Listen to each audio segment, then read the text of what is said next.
आगे मस्जिद में बैठो, मस्जिद में પેલા બૂમ પાડેલા પેલા સતા પેલા 13 માં हम आम कर दे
हम आम कर दे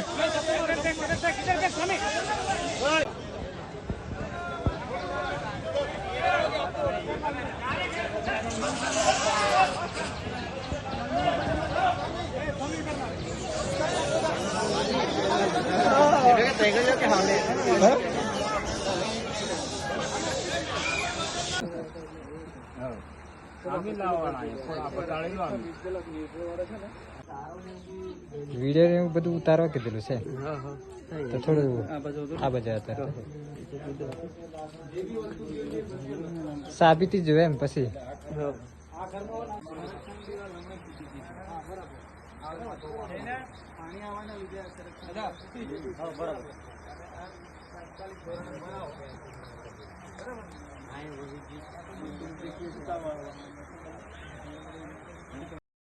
હવામાન વિભાગની આગાહી પ્રમાણે છોટાઉદેપુર જિલ્લામાં પણ રેડ એલર્ટ આપવામાં આવ્યું હતું. રાત્રિના સમયે નસવાડી, પાવીજેતપુર, બોડેલી, છોટાઉદેપુર જે પંથકોમાં વરસાદ વરસ્યો છે અને મધ્યપ્રદેશ ઉપરવાસમાં પણ ખૂબ વરસાદ વરસ્યો છે, જેને લઈ જિલ્લાની તમામ નદીઓ જે બે કાંઠે વહેતી થઈ છે.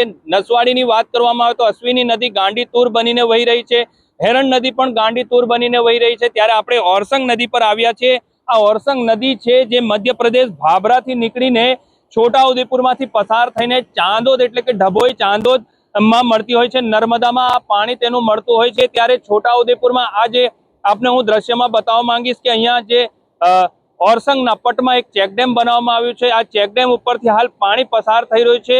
આહલાદક દ્રશ્યો અહીંયા જોવા મળી રહ્યા છે. જે પ્રકારે વરસાદની સિઝનમાં આ બીજી વખત ઓરસંગ નદીમાં પાણી આવ્યા છે, જેને લઈ ખેડૂતોમાં પણ ખુશી છવાઈ છે. તો ક્યાંક ને ક્યાંક વહીવટી તંત્ર દ્વારા પણ સૂચનો આપવામાં આવ્યા છે કે જે જિલ્લાની તમામ નદીઓ જે છે તે પાણી વહી રહી છે, બે કાંઠે વહી રહી છે, તેવું વહીવટી તંત્ર દ્વારા સૂચનો આપવામાં આવ્યા છે કે લોકો નદીના કાંઠે ના જાય, લોકો નદીના પાસે ના જાય. વાત કરવામાં આવે નસવાડીની તો નસવાડીની અશ્વિની નદીમાં જે ઘોડાપુર પાણી આવ્યું છે, ગાંડીતુર બનીને વહી રહી છે. ત્યાં એક પૂજારી છે તે મંદિરમાં પૂજા કરવા ગયા હતા અને પરત ફર્યા હતા. તે વચ્ચે નદીમાં પાણીમાં ફસાઈ ગયા હતા. ત્યારે પથ્થરનો એક સહારો લઈને તે પૂજારી હાલ તો ત્યાં બેસી રહ્યા છે. વહીવટી તંત્ર સામે ગુહાર લગાવી રહ્યા છે કે તેમને રેસ્ક્યુ કરવામાં આવે.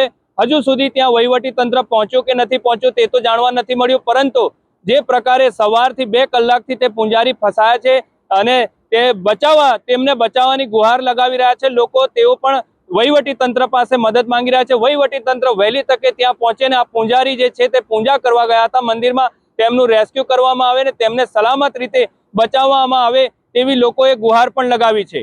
રફીક મકરાણી, નિર્ભય ન્યૂઝ, છોટાઉદેપુર. ભારત આ બાજુ હતા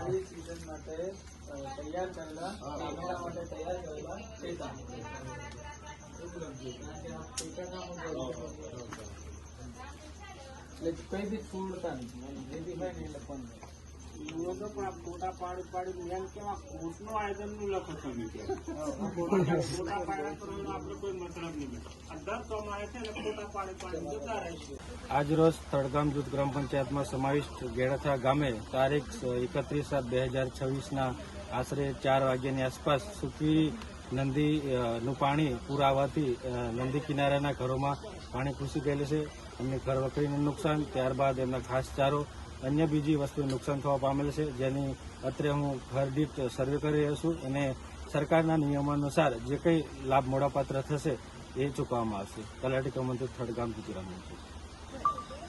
આજરોજ ગળેથા ગામે કુદરતી આફત રાતના 3 વાગે આવી અને ઘણા બધા ઘરોની અંદર જે બંબુ વાંસ મૂકેલા હતા આવનારે ટામેટી સિઝનની અંદર ટેકા એ કરવા માટે, પછી ઘાસચારો હતો અને ઘરનો સામાન હતો. ઘરની અંદર પણ પાણી ઘૂસી ગયું છે.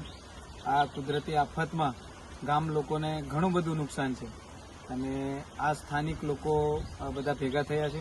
તલાટી સાહેબ પણ આવ્યા છે અને જે કંઈ નુકસાન થયું છે એ લખી રહ્યા છે અને આવનારા સમયની અંદર અમને જે કંઈ સહાય મળતી હશે એ સહાય અપાવવા માટે બધા આવેલા છે.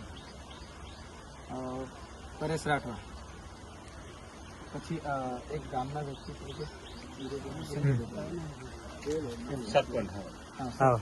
આથી ગામ તળગામ, તાલુકો કવાંટ, જિલ્લો છોટાઉદેપુર ના આજરોજ તારીખ 31/7/2026ના રોજ વરસાદ વધારેના કારણે મારા ગામ ગળેથા અને તળગામ જૂથ ગ્રામ પંચાયતમાં આવેલું છે, જેમાં વધારેમાં વધારે પાણીનું નદીનું પાણી ભરાઈ જવાથી 20-25 ઘરોને નુકસાન છે. તો તાત્કાલિક એમને કેશ ડોલ ચૂકવાય અને એમને જે કંઈ સહાય મળે એવી અમે અપેક્ષા રાખીએ છીએ અને એમને સંરક્ષણ દિવાલની પણ જરૂર હોય તો એમને તાત્કાલિક સંરક્ષણ દિવાલ પણ મંજૂર થાય એવી સરકારશ્રીને સાથે અમે અપેક્ષા રાખીએ છીએ અને આટલું કંઈ મારી પાણીની વિરામ જિલ્લા આજે પંચાયત તારો હોદ્દો કે ગળેથા ગામમાં તારો હોદ્દો કે હું તાલુકા સદસ્ય તળગામ.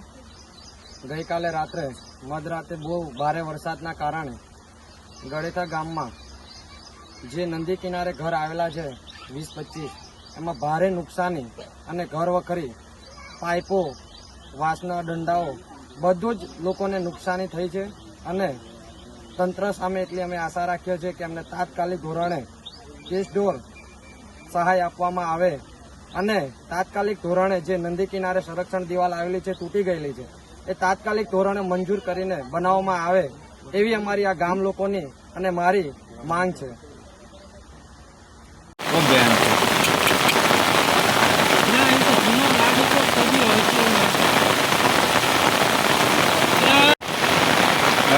ટેક્સી પેલું બોલ્યો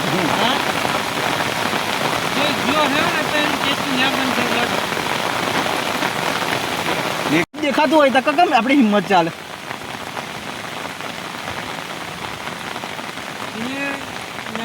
અને એ ઠેકો જ છે.